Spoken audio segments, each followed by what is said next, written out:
పెంచిన గ్యాస్ ధరలు తగ్గించాలంటూ సిపిఎం నాయకులు శ్రీకాకుళం నందు ధర్నా చేపట్టారు. గ్యాస్ ధరలు అంతర్జాతీయంగా పెరిగినప్పటికీ దేశంలో పెంచడం సరికాదన్నారు.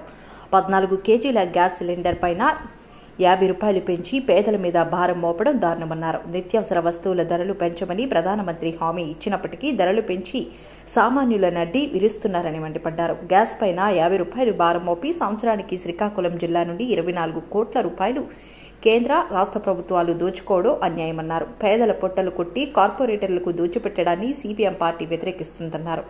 గ్యాస్ ధరలను తక్షణమే తగ్గించకపోతే పెద్ద ఎత్తున పోరాటాలు చేస్తామని ప్రభుత్వాన్ని హెచ్చరించారు.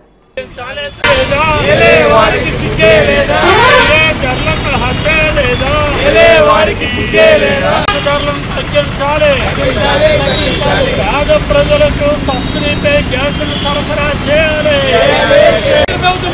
నశించాలి.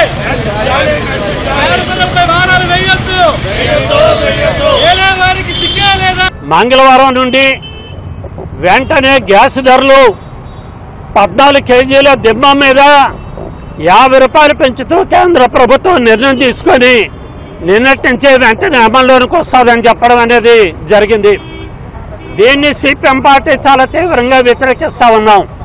వాస్తవంగా ఒకవైపుని ప్రధానమంత్రి ఉజ్వల భవిష్యత్తు అనే పేరుతోని గ్యాస్ అనేది పేద ప్రజానీకానికి అందరికి కూడా అందజేసి ఇప్పుడున్న పరిస్థితుల్లో ఎటువంటి గ్యాస్ ధరలు అంతర్జాతీయంగా పెరగకపోయినప్పుడు కూడా మనకు చౌకగా ఉత్పత్తి అయినప్పుడు కూడా దిమ్మ మీద 14 కేజీల మీద ఈరోజు 50 రూపాయలు పెంచడం అనేది చాలా అన్యాయం.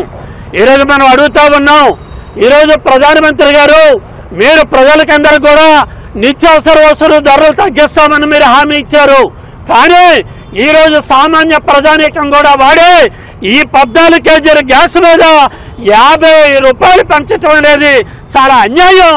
దీన్ని పునఃపరిశీలించాలని చెప్పేసి సిపిఎం పార్టీ నుండి డిమాండ్ చేస్తా ఉన్నాం. ఒక లెక్క ప్రకారం చూస్తే ఈ ఒక్క శ్రీకాకుళం జిల్లాలోనే ఒక సంవత్సరానికి 24 కోట్ల రూపాయలు ఈ రూపాన మనకి కేంద్ర ప్రభుత్వం తీసుకుంటా ఉంది.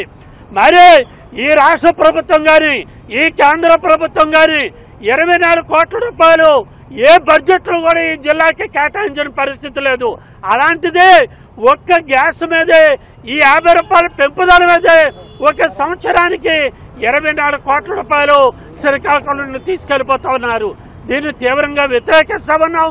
ఆ విధంగా డీజిల్ పెరిగింది, పెట్రోల్ పెరిగింది, ప్రజల తాలూకా పని తగ్గింది. ఈరోజు ఉపాధి హామీ పథకం పని ఈరోజు పూర్తిగా ఇవ్వటం లేదు. ఆ బకాయిలు ఉన్నాయి. అందుకోసం ప్రజల కొనుగోలు శక్తి పెరగలేదని చెప్పేసి ఆర్థికవేత్తలు చెబుతూ ఉన్నారు. ఒక పక్క ప్రజల తాలూకా కొనుగోలు శక్తి పెరగకపోతే నువ్వు గ్యాస్ ధరలు పెంచి నువ్వు ప్రజల దగ్గర మూలుగుల్ని పీల్చేటట్టు పీల్చడం అనేది ఇది అన్యాయం. నువ్వు పేదల పొట్టలు కొట్టి కార్పొరేట్లకి ఇవ్వటం అనేది సిపిఎం పార్టీ తీవ్రంగా వ్యతిరేకిస్తా ఉన్నాం. దీన్ని ఉపసంహరించుకోకపోతే పెద్ద ఎత్తున భవిష్యత్తులో కూడా పోరాటాలు చేస్తామని చెప్పేసి మీ ద్వారా తెలియజేస్తా ఉన్నాం.